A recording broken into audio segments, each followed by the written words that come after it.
جملہ ارباب منبر و حاضرین بزم، السلام علیکم ورحمۃ اللہ تعالی وبرکاتہ۔ الحمد للہ رب العالمین والعاقبۃ للمتقین والصلاة والسلام علی سید المرسلین۔ بعد، اعوذ باللہ من الشیطان الرجیم، بسم اللہ الرحمن الرحیم۔ یرفع اللہ الذین آمنوا منکم والذین اوتوا العلم درجات۔ صدق اللہ مولانا العظیم، والحمد للہ رب العالمین۔ شاعر کہتا ہے کہ فضل رب العلا اور کیا چاہیے، فضل رب العلا اور کیا چاہیے، مل گئے مصطفیٰ اور کیا چاہیے۔ فضل رب العلا اور کیا چاہیے، مل گئے مصطفیٰ اور کیا چاہیے۔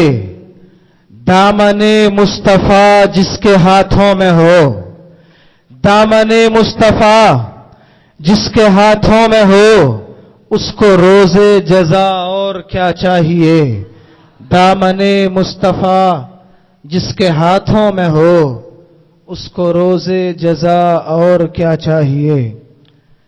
عنوان پر عرض و معروض کا سلسلہ جاری کرنے سے قبل نبی اور آل نبی پر ایک بار بآواز بلند، محبت اور عقیدت کے ساتھ، انتہائی ادب و احترام کے ساتھ درود پاک کا نذرانہ پیش کریں۔ پڑھیں اللہم صلی علی سیدنا و مولانا محمد وبارک وسلم۔ صلو علیہ صلاۃ و سلاما علیک یا رسول اللہ، سیدی یا حبیب اللہ، سیدی یا نبی اللہ، مولایا صلی وسلم دائما ابدا علی حبیبک خیر الخلق کلہم۔ آج مجھے جو گفتگو کچھ دیر، کچھ لمحات کرنی ہے، وہ شان علم اور علماء، اعلی حضرت کے نظریات یا فتاوی رضویہ کی روشنی میں۔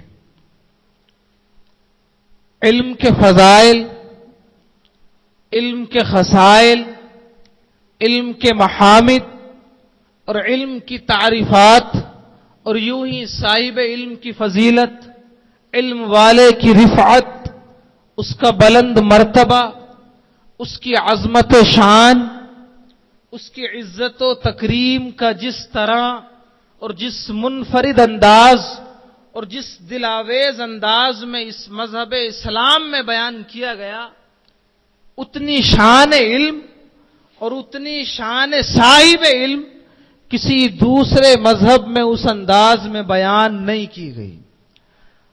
اسلام کی سب سے عظیم کتاب، سب سے عظیم قانون اسلام کا، جس کو کلام مقدس کے نام سے جانا جاتا ہے، اس کی ابتدا ہی خالق ارض و سما نے، اللہ عز و جل نے اقرأ بسم ربک الذی خلق سے کی، اور یہ پیغام دیا کہ اسلام کے ماننے والوں، اسلام کا ماننے والا کوئی بھی فرد رہے، کوئی بھی معاشرہ ہو، کوئی بھی سماج ہو، اور سماج سے بڑھ کر کوئی بھی خطہ ہو، کوئی بھی شہر اور کوئی بھی ملک ہو، اور اسی نظریات پر بسنے والے ملکوں کی کوئی یونٹی، کوئی اتحاد اور کوئی قومی تنظیم ہو، ملک کی تنظیم ہو، بین الاقوامی سطح پر بھی اسلام کے ماننے والوں کی ترقی، اسلام کے ماننے والوں کی فلاح و بہبود اور ان کی کامیابی و کامرانی تعلیم کے اندر پنہاں اور مخفی ہے۔ جب تک مسلمان تعلیم حاصل کرتے رہیں گے، تب تک وہ دنیا و آخرت میں سرخروئی حاصل کرتے رہیں گے۔ تعلیم کے نظریات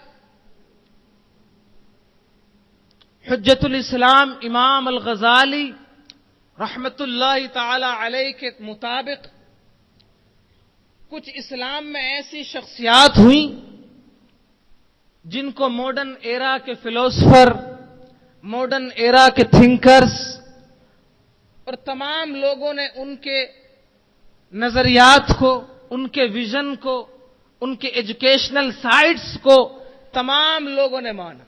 اسی میں حجت الاسلام امام الغزالی رحمت اللہ تعالی علیہ ہیں۔ امام الغزالی رحمت اللہ تعالی علیہ علم کے تعلق سے، علم حاصل کرنے کی فضیلت کے تعلق سے بیان فرماتے ہیں، لوگوں، اللہ تعالی کی تمام مخلوقات اور اللہ تعالی کی جو مخلوق جس کو اللہ عز و جل نے بہترین صورت میں پیدا فرمایا، جس کو ہم اشرف المخلوقات انسان کے نام سے یاد کرتے ہیں، سنو، انسان کی فضیلت دیگر اللہ کی مخلوقات پر اگر ہے تو وہ علم کی بنیاد پر ہی ہے۔ عقل و علم کی بنیاد پر اللہ عز و جل نے انسان کی فضیلت دوسری مخلوقات پر رکھی ہے، اور آگے فرماتے ہیں، لوگوں سنو، انسان کی فضیلت دیگر مخلوقات پر اس کی طاقت و قوت کی بنیاد پر نہیں ہے، اس کی بہادری و شجاعت کی بنیاد پر نہیں، اس لیے کہ اللہ تعالیٰ کی مخلوق میں ایسی کتنی مخلوقات ہیں جو انسان سے زیادہ بہادر ہے، انسان سے زیادہ طاقت و قوت رکھتی ہیں۔ مثلا شیر اللہ کی مخلوق ہے، انسان سے زیادہ طاقت و قوت رکھتا ہے، تو انسان کو شیر پر زیادہ طاقت و قوت ہونے کی وجہ سے فضیلت نہیں، بلکہ انسان کو شیر پر علم و آگہی، علم و ہنر، عقل و خرد، ہوش و خرد، دانش اور ہوش مندی کی بنیاد پر ہے۔ انسان کو اللہ کی دوسری مخلوقات پر فضیلت وہ زیادہ کھانے کی بنیاد پر نہیں کہ انسان زیادہ کھا سکتا ہے، دوسری مخلوق زیادہ نہیں کھا سکتی، اس بنیاد پر انسان دوسری مخلوقات سے افضل ہے، نہیں، بلکہ آپ نے اگر انوائرمنٹ ایجوکیشن پڑھی ہوگی تو سنا ہوگا، ہاتھی ایک دن میں 100 کلو سے زیادہ گھاس پھوس کھاتا ہے، تو ہاتھی سے بڑھ کر کون کھا سکتا ہے؟ 100 کلو کھاتا ہاتھی۔ اگر زیادہ کھانے کی بنیاد پر کسی کو فضیلت دی جاتی تو ہاتھی سے بڑھ کر کسی کی فضیلت نہ ہوتی۔ اگر زیادہ سونے کی بنیاد پر کسی کو کسی پر فضیلت ہوتی تو آپ نے پڑھا ہوگا، ایک جانور کا نام ہے، بھالو کی طرح دکھتا ہے، بڑا سست ہے، اس کو سلوت کہتے ہیں، لکھا ہے محکمہ جنگلات کے جو ماہرین ہوتے ہیں جنگلات کے، انہوں نے لکھا ہے کہ وہ 18 گھنٹے سے زیادہ سوتا ہے، 18 گھنٹے سے زیادہ، بڑا سست۔ اگر سستی کی بنیاد پر کسی کو فضیلت ہوتی تو اس سلوت سے زیادہ کسی کو فضیلت نہیں ہوتی۔ اگر یوں کہا جائے کہ انسان آج کی دنیا میں موبائل میں مشغول ہونے کی وجہ سے بہت کم سوتا ہے، کم سونے کی بنیاد پر انسان کو اللہ کی دوسری مخلوقات پر فضیلت ہے، تو سنو، آپ لوگوں نے پڑھا ہوگا اللہ کی مخلوق میں ایک جراف ہے، جراف 2 گھنٹے سوتا ہے، صرف 2 گھنٹے، گائے 4 گھنٹے سوتی ہے، تو کم سونے کی وجہ سے کسی کو کسی پر فضیلت نہیں ہو سکتی، زیادہ سونے کی وجہ سے کسی کو کسی پر فضیلت نہیں، شجاعت و بہادری پر کسی کو کسی پر فضیلت نہیں، زیادہ کھانے کی بنیاد پر کسی کو کسی پر فضیلت نہیں، اگر فضیلت ہے تو علم و خرد اور ہوش و خرد کی بنیاد پر ہے۔ اس لیے اللہ عز و جل فرماتا ہے، اقرأ باسم ربک الذی خلق، پڑھیے اس رب کے نام سے جس نے پیدا فرمایا۔ یہ ہے اسلامی تعلیمات، علم کے تعلق سے اسلام کے نظریات یہ ہیں۔ اللہ عز و جل نے بھی ایمان والوں کے ساتھ ساتھ ان لوگوں کے درجات کو بلند فرمایا جن کو اللہ عز و جل نے علم و آگہی کی دولت نصیب فرمائی. اللہ فرماتا ہے یرفع اللہ الذین آمنوا منکم والذین اوتوا العلم درجات. اللہ فرماتا ہے لوگوں، اللہ نے تمہارے درمیان، تمہارے اندر، تمہارے ایمان والوں کو اللہ عز و جل درجات نصیب فرمائے گا، ان کے مرتبے بلند فرمائے گا. اور سنو، جن کو علم و آگہی نصیب کی گئی ان کو بھی درجات بلند فرمائے گا. والذین اوتوا العلم درجات. اور دوسری جگہ پر ہے قل هل يستوي الذين يعلمون والذين لا يعلمون. اللہ فرماتا محبوب فرماؤ، کیا جاننے والے اور نہ جاننے والے، کیا پڑھے لکھے ایجوکیٹڈ اور ان ایجوکیٹڈ برابر ہیں؟ ہرگز نہیں ہو سکتے. جیسے تاریکی اور اجالا برابر نہیں ہو سکتا، ایسے ہی علم و خرد اور جہالت برابر نہیں ہو سکتے. جیسے رات اور دن برابر نہیں ہو سکتے، ایسے ہی علم اور جہالت بھی برابر نہیں ہو سکتے. علم نور کا نام ہے اور جہالت تاریکی کا نام ہے. غرض یہ کہ اللہ عز و جل نے کلام مقدس میں علم کی تعریف، علم کے خصائل، صاحب علم کی تعریف اور اس کے محامد اور اس کے بلند مرتبوں کا ذکر فرمایا ہے. احادیث پاک کے اندر بھی متعدد کتب متداولہ جو احادیث کی ہیں، ان میں اکثر محدثین اعظام نے اپنی کتب احادیث کے اندر کتاب العلم یا باب العلم کے عنوان کے تحت متعدد ایسی احادیث کو جمع فرمایا جس سے علم کی فضیلت، شان علم، رفعت علم، مرتبہ علم اور صاحب علم کی فضیلت اور صاحب علم کا مرتبہ پتہ چلتا ہے. اللہ کے نبی صلی اللہ تعالی علیہ وسلم فرماتے ہیں، امام ترمذی نے اس حدیث کو روایت کیا اور روایت بالمعنی متعدد احادیث کریمہ میں الگ الگ طریقے سے اس روایت کو محدثین اعظام نے روایت کیا. لکھتے ہیں ان اللہ وملائکتہ واہل السماوات والارضین حتی النملۃ فی جحرها وحتی الحوت فی البحر لیصلون علی معلم الناس الخیر. اے لوگوں سنو، بے شک اللہ عز و جل اور اس کے ملائکہ اکرام اور تمام آسمان والے اور تمام زمین والے، یہاں تک کہ چونٹیاں اپنے بلوں میں اور یہاں تک کہ مچھلیاں سمندر کے اندر لوگوں کو بھلائی سکھانے والے کے لیے دعائے مغفرت کرتی ہے. قربان جاؤ، اللہ عز و جل اس شخص پر رحمتیں نازل کرتا ہے، اس شخص کے مرتبوں کو بلند فرماتا ہے جو لوگوں کو بھلائی سکھاتا ہے. فرشتے اس کے حق میں، فرشتے اس انسان کے حق میں دعائے مغفرت کرتے ہیں. زمین و آسمان میں اللہ عز و جل کی جتنی مخلوقات ہیں، آپ اندازہ لگاتے جائیے، وہ تمام مخلوقات اللہ عز و جل کے پیارے نبی حدیث پاک کے اندر ارشاد فرماتے ہیں،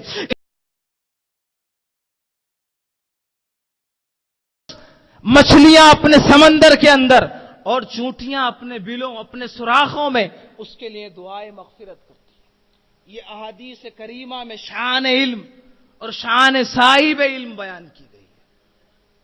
لیکن اور دیگر احادیث پاک میں جو انسان طلب علم کے لیے کوئی راستہ چلا، اللہ عز و جل اس راستے کے واسطے اللہ عز و جل اس کو ایسا راستہ چلائے گا جو جنت کی طرف لے جانے والا ہوگا. سہل اللہ بہ طریقا الی الجنہ او کما جاء فی الحدیث. متعدد الفاظ کے ساتھ یہ معانی بیان کیے گئے کہ جو علم کے راستے میں چلا، اللہ عز و جل اس کو جنت کا راستہ چلنا آسان فرما دے گا. تو گویا جو علم دین کی طلب میں نکلا، اللہ عز و جل کے محبوب کی خبر کے مطابق وہ جنت کے راستے میں ہے. سبحان اللہ. اور آپ جانتے ہیں جس کو آخرت میں جنت نصیب ہو گئی تو اس کا مطلب یہ ہے کہ دنیا و آخرت میں کامیاب و کامران ہو گیا. اور جو دنیا و آخرت میں کامیاب و کامران ہوا اس کا مقصد زندگی حاصل ہو گیا. ایک اہم حصہ جو میری تقریر کا ہے اور جو مجھے ہدایات جاری کی گئی ہے عنوان دیتے ہوئے ہمارے صدر صاحب کی جانب سے، صدر صاحب کا خطاب بھی میرے بعد یا کچھ دیر وقفے سے انشاءاللہ عز و جل آپ سماعت کریں گے. انہوں نے یہ عنوان دیتے ہوئے مجھے جو میری تقریر کا اگلا حصہ جو میں شروع کر رہا ہوں اس کے تعلق سے مجھے ہدایات جاری کی کہ یہ ضرور بیان کرنا. آج کل لوگوں میں بے راہ روی، کج روی زیادہ ہے. علماء اکرام جو ہیں ان کی شان میں گستاخی، ان کی توہین کرنا، ان کو حقارت کی نظر سے دیکھنا، ان کو ذلیل کرنا، امام صاحب رہیں، حافظ صاحب رہیں، مولوی ہوں یا کسی مفتی کا فتویٰ ہو، لوگ کوئی کسر نہیں چھوڑتے، کوئی کسر باقی نہیں رکھتے کہ اس عالم، حافظ، مولوی یا مفتی کی توہین کی جائے. آؤ جس انسان کے بھی یہ نظریات، یہ ویژن، یہ تھاٹس، یہ سائٹس جس انسان کے بھی ہیں اس انسان کو اعلی حضرت کی بارگاہ میں لے کر کے چلتے ہیں اور فتاوی رضویہ کے سامنے کھڑے ہوتے ہیں اور اپنا سوال پیش کرتے ہیں. اے لوگوں کو ان کے مسائل مدلل و مفصل بیان کرنے والی کتاب. ایک انسان ہمارے معاشرے میں ایسا ہے کہ اپنے امام صاحب کو یا حافظ صاحب کو یا مولوی صاحب یا مفتی صاحب کو ذلیل کرنے میں کوئی کسر نہیں چھوڑتا، ان کی توہین کرنے میں کوئی کسر نہیں چھوڑتا، ان کو بنظر حقارت دیکھنے سے باز نہیں رہتا اور اپنے آپ کو بڑا مزکا، مصفا، بڑا اچھا سمجھتا ہے، طیب طاہر، اپنے سے اچھا کسی کو نہیں سمجھتا. آیا ایسا کرنا جائز ہے؟ اس شخص کے بارے میں کیا حکم ہے؟ میں نے جو مطالعہ کیا اعلی حضرت کے 2 فتووں کا اس تعلق سے مطالعہ کیا.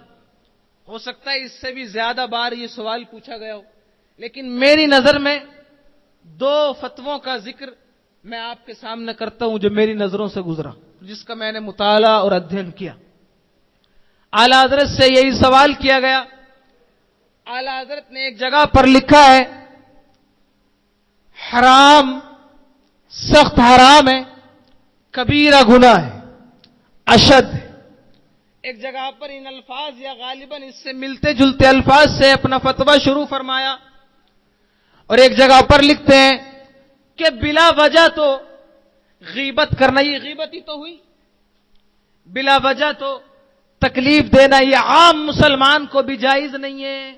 کیوں؟ یہ عام مسلمان ہو، عالم نہ ہو، عام مسلمان، اسلام کا کلمہ پڑھنے والا، حدود اسلام میں اپنی زندگی گزارنے والا ہو، عام ہو. فرماتے ہیں اعلی حضرت کہ اس شخص کی توہین کرنا بھی کسی مسلمان کے لیے جائز نہیں. حدیث پاک لاتے ہیں کل المسلم علی المسلم حرام، حرام دمہ عرضہ ومالہ. فرماتے ہیں ہر مسلمان دوسرے مسلمان پر حرام ہے، ایک مسلمان کا دوسرے مسلمان پر خون حرام ہے کہ اس کا قتل نہ کرے، نہ ایک مسلمان پر ایک مسلمان کی دوسرے مسلمان پر عزت حرام. کسی کو یہ حق نہیں پہنچتا کہ وہ دوسرے مسلمان کی بے حرمتی کرے، اس کی حد کے عزت کرے، اس کی عزت ختم کرے، اس کی توہین کرے، گستاخی کرے، بنظر حقارت دے کے کسی کو حق نہیں پہنچتا، ایک عام مسلمان کی بھی. تو سنو، وہ مولانا، وہ مفتی صاحب جو اللہ عز و جل کے لوگوں کو احکام بتاتے ہیں، اللہ عز و جل کی دعوت دیتے ہیں، اللہ عز و جل کے احکام کو لوگوں کو سکھاتے ہیں، نماز کا طریقہ بتاتے ہیں، محبت رسول سکھاتے ہیں اور دیگر مسائل مسلمانوں کو سکھاتے ہیں. بھلا جب اسلام میں عام مسلمان کی توہین کرنا جائز نہیں، عام مسلمان کا خون دوسرے مسلمان پر حرام، عام مسلمان کی عزت دوسرے مسلمان پر حرام، عام مسلمان کا مال دوسرے مسلمان پر حرام، تو بھلا وہ عالم دین اگر صحیح معنی میں عالم دین ہے، جس کو انبیاء کا وارث کہا گیا ہے، اس کی توہین کرنا، اس کی اہانت کرنا، اس کی گستاخی کرنا، اس کو بنظر حقارت دیکھنا، اس کو ذلیل کرنا کیوں کر جائز ہو سکتا ہے؟ بلکہ حدیث پاک کے اندر ہے، اعلی حضرت نے لکھا ہے، جو صحیح معنی میں عالم دین ہے وہ انبیاء کا وارث ہے، اور اس کی توہین کرنا نبی پاک کی توہین کرنا ہے، اور جس نے نبی پاک کی توہین کی اللہ عز و جل کی لعنت اور اللہ عز و جل کے عذاب کا وہ شخص مستحق ہے۔ اللہ اکبر۔ یہ اب اعلی حضرت احادیث پاک نقل کرتے ہیں، حضرت ابو امامہ باہلی رضی اللہ تعالی عنہ سے روایت، قال قال رسول اللہ صلی اللہ تعالی علیہ وسلم لا يستخف بحقهم الا منافق۔ اعلی حضرت اس حدیث کو نقل کرتے ہیں، کنز الامال میں اس حدیث کو صاحب کنز الامال نے نقل کیا۔ حضرت ابو امامہ باہلی سے روایت، فرماتے ہیں اللہ کے رسول نے فرمایا عالم دین کی توہین نہیں کرے گا مگر وہ شخص جو نفاق والا ہے، منافق ہے۔ وہ لوگ جو علماء اکرام کی توہین کرتے ہیں، اپنے نظریات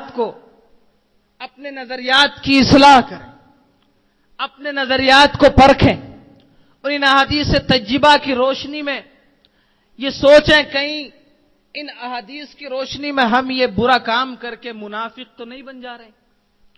اور دوسری حدیث کے اندر الفاظ لگ بھگ یہی، تھوڑے لفظ زیادہ ہیں، عن جابر بن عبد اللہ رضی اللہ تعالی عنہ قال قال رسول اللہ صلی اللہ تعالی علیہ وسلم لا يستخف بحقهم الا منافق بين النفاق۔ اس حدیث کو بھی کنز الامال میں روایت کیا، حضرت جابر ابن عبداللہ سے روایت فرماتے ہیں کہ جو فرماتے ہیں اللہ کے رسول صلی اللہ تعالی علیہ وسلم نے فرمایا کہ علماء کرام کی توہین نہیں کرے گا مگر کھلا منافق بین النفاق، ایسا انسان کہ جو کھلا منافق ہے وہ علماء کرام کی توہین کرے گا۔ اس کے علاوہ وہ شخص جس کے دل میں محبت نبی ہے، محبت اسلام جاگزی ہے، وہ کبھی علماء کرام کی توہین نہیں کر سکتا۔ اعلی حضرت نے ایک حدیث پاک نقل کی، عام مسلمان کے بارے میں نقل کی، اسی فتوے کے اندر لکھتے ہیں حضرت عبداللہ ابن مسعود رضی اللہ تعالی عنہ سے یہ روایت نقل کی گئی، سباب المسلم فسوق۔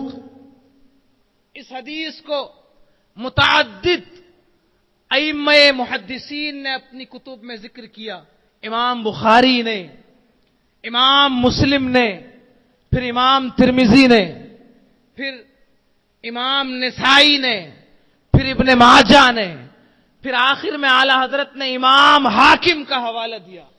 امام حاکم نے حضرت عبداللہ ابن مسعود رضی اللہ تعالی عنہ سے اس حدیث کو روایت کیا۔ لکھتے ہیں اعلی حضرت سباب المسلم فسوق، مسلمان کو گالی دینا، مسلمان کو سب و شتم کا نشانہ بنانا، یہ گناہ کبیرہ ہے، فسق ہے، فجور ہے، گناہ کبیرہ ہے۔ اب آپ اندازہ لگائیں، عام مسلمان کو گالی دینا، برا بھلا کہنا گناہ کبیرہ ہے۔ ایک عالم جو اگر حقیقت میں عالم دین ہے، جو نبی کا وارث ہے، اس کو گالی دینے کا انجام کیا ہوگا؟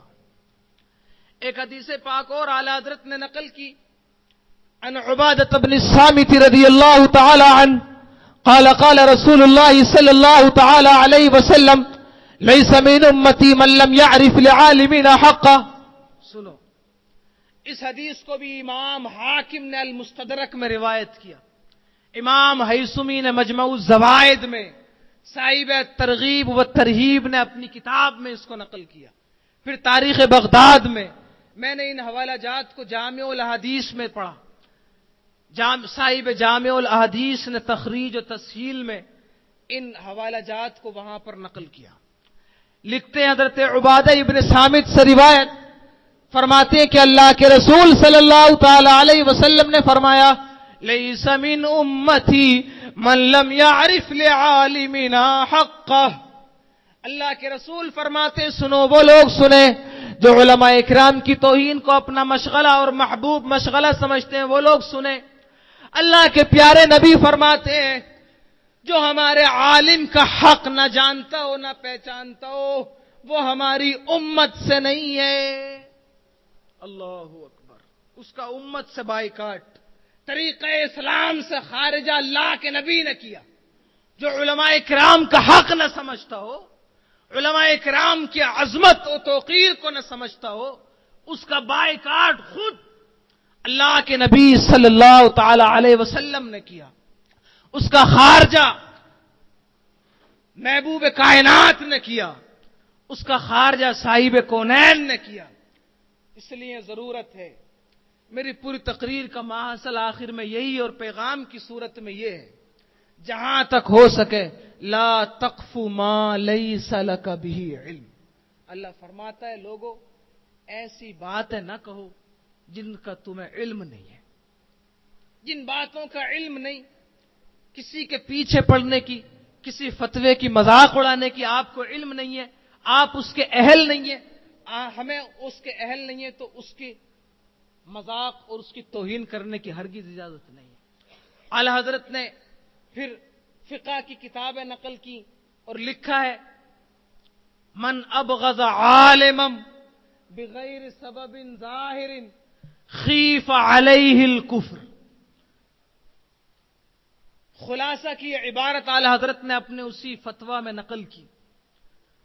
اس کا مطلب یہ کہ جس نے بغیر کسی ظاہری سبب کے، بغیر کسی واضح وجہ کے، دنیاوی و دینی ہو، بغیر کسی واضح وجہ کے کسی عالم دین سے بغض کیا، کسی عالم دین سے حسد کیا، نفرت کی، خیف علیہ الکفر، فرماتے ہیں کہ اس پر کفر کا اندیشہ ہے، یعنی اس کا ایمان سلامت نہ رہے، یہ بہت زیادہ اس پر اندیشہ کیا جاتا ہے. اور ایک کتاب کا اور حوالے سے لکھتے ہیں الظاہر انہ یکفر. فرماتے ہیں کہ جب کوئی نہ دینی وجہ ہے نہ کوئی دنیاوی وجہ ہے تو ظاہر یہ ہے کہ اس کی تکفیر کی جائے گی، اس پر حکم کفر لگایا جائے گا جس نے کسی عالم دین کی توہین کی. اللہ اکبر.